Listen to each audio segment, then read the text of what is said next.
Donc Catherine Papetti, maître de conférence à l'université. Merci pour la présentation. Ma question, c'était sur Mona. Est-ce qu'elle fait venir de nouveaux visiteurs ou est-ce qu'elle enrichit l'expérience de visiteurs qui, de toute manière, viennent dans tous les cas? Alors la façon, et j'ai pas voulu rentrer tellement dans les détails techniques, mais la façon dont fonctionne Mona aujourd'hui, elle fonctionne sur un réseau particulier qui est Facebook Messenger. C'est pas une application à télécharger, c'est pas un site internet à visiter, mais c'est véritablement un réseau social. Et aujourd'hui, Facebook Messenger est assez utilisé par les jeunes générations. Et pourquoi on essaye de faire venir les jeunes générations dans les musées, c'est qu'aujourd'hui, il y a un blind spot en fait, c'est que c'est très bien quand on est enfant d'aller dans un musée parce qu'il y a plein d'offres pour les scolaires ou pour les jeunes enfants. C'est très bien lorsqu'on est parent d'aller au musée parce que lorsqu'on est parent, on emmène ses enfants au musée. Mais entre les deux, entre le fait d'être enfant et le fait d'être parent, il n'y a pas beaucoup d'offres pour ces personnes-là. Et ces gens-là vont moins au musée. Lorsqu'on regarde les chiffres, les statistiques font que c'est les personnes qui vont le moins au musée. Et qu'on essaye de drainer, c'est pour ça qu'on s'est mis sur Facebook Messenger, pour réussir en fait à drainer ce nouveau type de public. Et aujourd'hui, on voit dans les commentaires qu'on a, dans l'analyse à la fois quantitative et qualitative, qu'on arrive à drainer des nouveaux visiteurs dans les lieux culturels et pas forcément dans les lieux culturels les plus connus. Alors évidemment, on parle du Louvre, on parle du Centre Pompidou, on parle ici à Nice, ou dans la région des grands musées qui existent, mais on peut parler aussi de plus petits lieux, plus confidentiels, qui permet aussi d'avoir une expérience différente du musée. Et c'est nous, notre but, en fait, pour Ask Mona, pour notre média en fait, de recommandation de sortie, c'est de faire venir de nouveaux publics dans ces lieux culturels. Oui, bonjour, Pierre Mathieu, je suis en charge de l'innovation côté compagnie aérienne chez Amadeus. Je suis très sensible à votre discours autour du but, avant de parler de technologie. Est-ce que vous pourriez néanmoins nous aborder un petit peu, ou nous éclairer sur le modèle économique qui est lié finalement à Ask Mona? Parce que le chatbot induit pas mal de changements également technologiques, mais également économiques. Si vous pouvez nous donner un petit peu votre éclairage là-dessus, ça serait intéressant. Merci. Alors la façon dont on fonctionne chez Ask Mona, on s'est beaucoup inspiré de la façon dont fonctionnent aujourd'hui la plupart des nouveaux médias. Parce qu'on pense que Ask Mona, notre service de recommandation de sortie culturelle, c'est un média. C'est un média conversationnel, donc c'est pas un média qu'on peut lire de façon imposée, fixe, lorsqu'on va sur une page web ou lorsqu'on va ouvrir le journal. C'est un média qui va reposer sur une conversation, sur un échange. Mais lorsqu'on parle de nouveaux modèles économiques des médias, aujourd'hui, la façon dont ils fonctionnent, c'est souvent dans la production de contenu. Ils produisent du contenu pour d'autres marques. Alors il y a la publicité qui fonctionne. Nous, on a refusé ce modèle de la publicité, mais on a voulu penser à un système de production de contenu. Donc aujourd'hui, il y a Ask Mona qui est notre premier chatbot, mais derrière, on a créé un studio qui crée des chatbots pour des institutions culturelles. Et aujourd'hui, on travaille pour des collectivités territoriales. Aujourd'hui, on travaille avec le Louvre, on crée un chatbot pour le Louvre, le Grand Palais, on a créé un chatbot pour le Grand Palais, pour la Fondation Louis Vuitton, pour la région Centre-Val de Loire. Et en fait, on crée différents outils grâce à toute notre expertise, en fait, notre technologie qui repose sur la reconnaissance du langage naturel et la reconnaissance visuelle. En fait, on la met à disposition, toute cette technologie qui est propriétaire, au service d'autres institutions en leur créant en marque blanche leur propre chatbot. Voilà ce qu'on fait.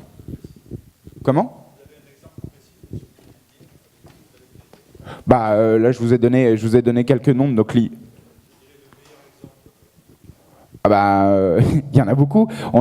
L'expérience qu'on a fait à la Maïf que je vous ai montrée, c'était une expérience de médiation cette fois-ci, qui reposait sur la reconnaissance visuelle. On leur a créé un chatbot sur le lieu culturel de la Maïf à Paris. On leur a créé un chatbot pour cette exposition-là. Mais de la même façon, là, vous pouvez parler à la page Facebook du Petit Palais. Vous allez avoir des informations et vous pouvez échanger avec le Petit Palais à Paris, qui est le musée des Beaux-Arts de Paris, avec lequel vous pouvez échanger des informations.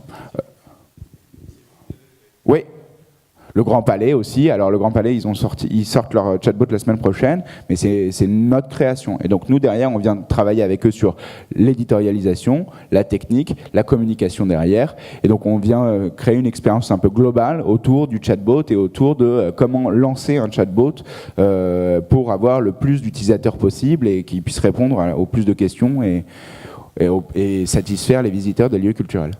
soit pour préparer sa visite. On a deux types de modèles, soit c'est de la préparation à la visite, toutes les questions en amont, comme a été soulevé tout à l'heure sur le chatbot de la Côte d'Azur, soit sur les expériences de médiation pendant la visite. Oui. Il y a deux. Et c'est bien parce que aussi on a des jeunes qui posent des questions. Donc l'avenir, on parle de Facebook, Messenger et autres, donc on va voir un petit peu les étudiants. Oui, Sacha Perrin, je suis étudiant à Upitech Nice. Et du coup, moi, ma question, ça va plutôt être sur l'aspect technique, justement. Vous avez parlé des modèles prédéfinis avec des réponses préenregistrées.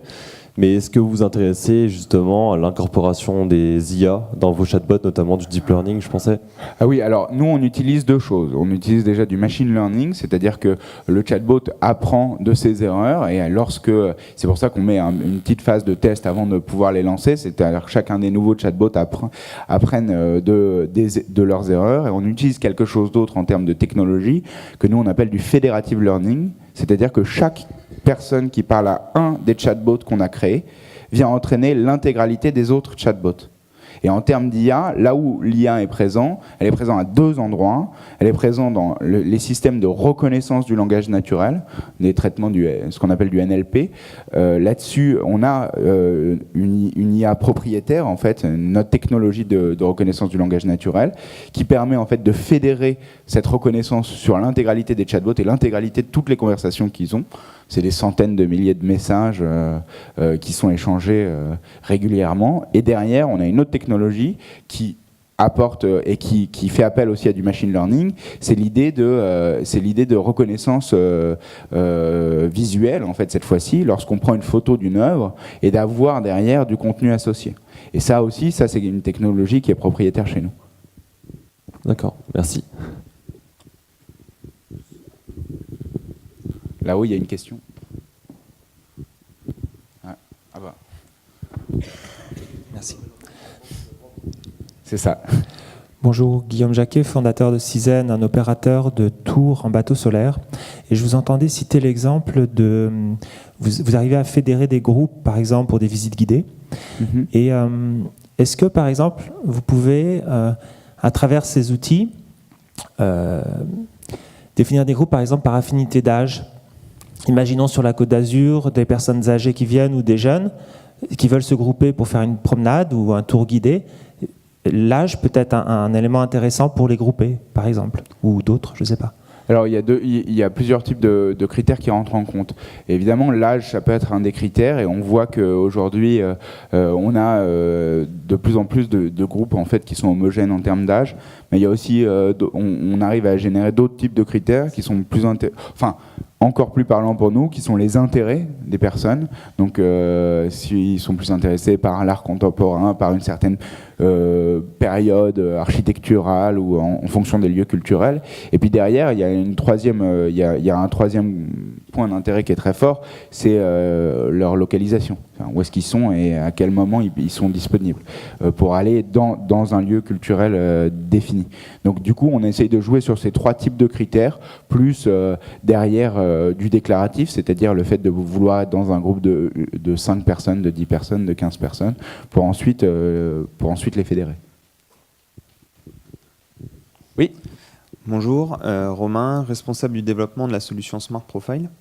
Je voulais savoir si en fait vous proposez des outils derrière au lieu culturel en fait où vous déployez les chatbots pour leur permettre en fait de capitaliser sur toutes ces données qui vont être partagées en fait par les utilisateurs afin de les aider en fait à mieux connaître leur population, enfin leurs visiteurs, à mieux connaître qui vient chez eux et comment les fidéliser sur le long terme.